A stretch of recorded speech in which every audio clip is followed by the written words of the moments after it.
दूध पितो?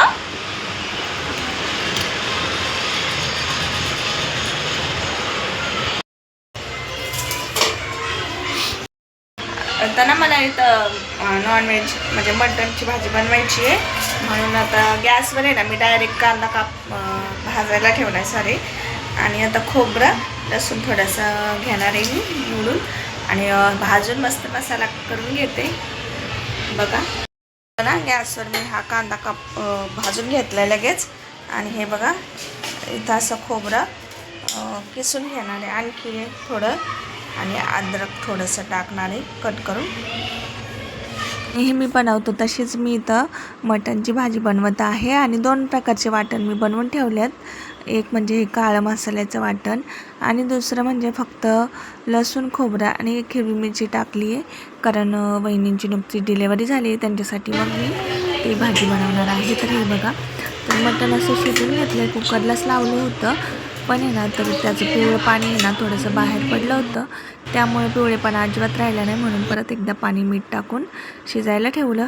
त्यानंतर हे बघा आता फोडणी तयार करते. इथं मस्त असं लसूण आणि खोबरं, एक हिरवी मिरची आणि मीठ वगैरे टाकून थोडीशी हळद टाकून छान असं मिक्स करून घ्यायचं.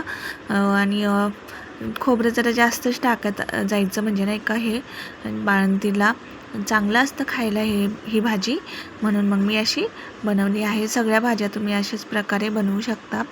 फक्त वेगवेगळी रेसिपी काही नाही, फक्त रेसिपी हीच, फक्त काही दुसरं पण ॲड करू शकतो, मटकीची डाळ किंवा आणखी कुठलीही भाजी असो.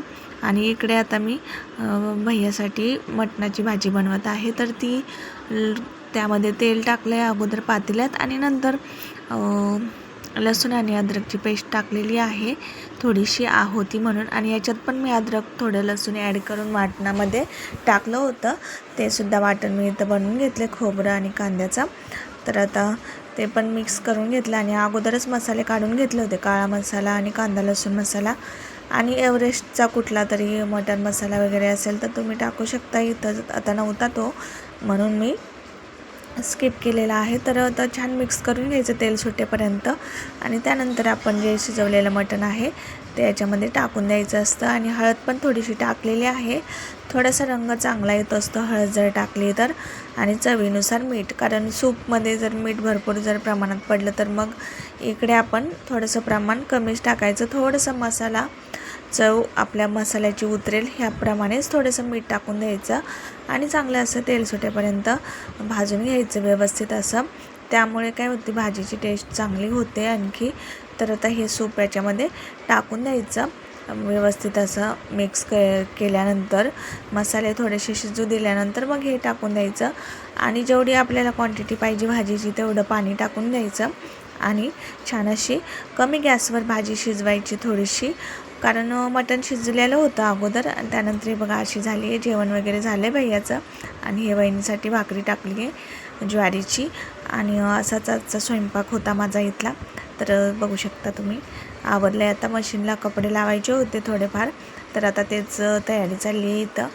तर सगळे कामं मला केअरफुली करावं लागतात, कारण शिव आहे एकटाच आणि मी एकटी घरामध्ये, दुसरं कोणी नाही आहे सध्या. तर वहिनी ते हॉस्पिटलमध्ये आहेत, तर येतील आता उद्या. तर चला मग आता बघत राहा व्हिडिओ असाच. थोडासा मी शॉर्टकट व्हिडिओचं बनवला आहे, कारण सुरुवात केलेली आहे व्हिडिओ बनवण्याची. म्हटलं आता किती दिवस असंच बसावं, कारण चॅनलचं पण माझं नुकसान होतं. मग थोड्या क्लिप मी ॲड करून आता व्हिडिओ टाकण्याचा नक्की प्रयत्न कराल रोज. तर आता इथं टायमर लावून दिलेलं आहे, मशीन कसं लावायचं काय सगळं समजावलं होतं मला भैयाने, आणि वहिनींनी पण सांगितलं होतं. तर सगळ्या गोष्टी आता लक्षात ठेवून मग व्यवस्थित असं मशीन लावायचं पण शिकले मी इथं येऊन. तर कसं असतं, जोपर्यंत आपण कुठल्या गोष्ट हाताळत नाही तोपर्यंत आपल्याला येत नसती, हे तर खरं आहे. आणि साहजिकच ज्या गोष्टी आपल्याला माहीत नसतात ते शिकल्याशिवाय कसं माहिती होईल ना, म्हणून शक्यतो मी शिकण्याचा नक्की प्रयत्न करत असते सगळंच काही. आणि हे बघा आता मशीन लावून दिलं इथं, आणि शिवला पण आमच्या झोपू घालायचं होतं. मोबाईल बघत बसला होता ते थोड्या वेळ, कारण मला काम आवरेपर्यंत ना मोबाईल द्यावा लागतो मला इथं त्याला, कारण तो म्हणजे नाही का राहत नाही, पर्यायच नाही आहे, मागे येतो. आणि त्याच्यानंतर त्याला झोपू घातलं आणि म्हटलं चला आता कपडे सुकवून घ्यावेत, कारण थोड्याशा शेंगा आहेत ना भाजून घेतल्या होत्या, त्या थोड्याशा खाल्ल्या आम्ही आणि त्याला झोपू घातल्यानंतर. आणि हे बघा आता कपडे धुवून झालेले आहेत आणि बऱ्यापैकी सुकलेतसुद्धा, तर आता सुकायलाच टाकायचे आहेत. तर शिव अगोदर झोपू घातलं म्हटलं, कारण ऊन पण आणि ग्रहण पण चालू झालं होतं दुपारनंतर. तर मग पडदे वगैरे सगळे खिडकीला लावायचे सांगितले होते, तर व्यवस्थित असं लावून घेतले होते.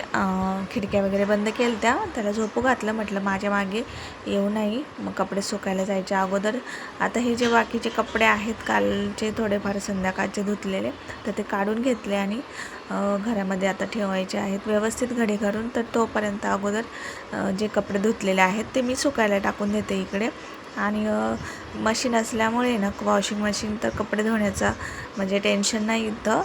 सगळं काही पटकन आणि वेळेवर होतात कामं. फक्त काय स्वयंपाक आणि भांडी वगैरे असं घासायचं काम असतं.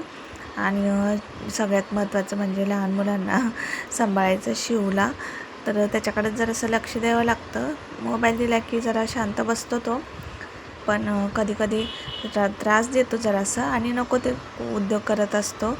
कारण इथं आता सगळंच नवीन नवीन आहे त्याला आणि घरात बसायची पण सवय नाही आहे. तो आता गावाकडे गेल्यापासून 6 वाजलेत बघा, अजून पण ऊन आहे बाहेर आणि ग्रहण असल्यामुळे ना जरासं वातावरण पण वेगळं झालं आहे.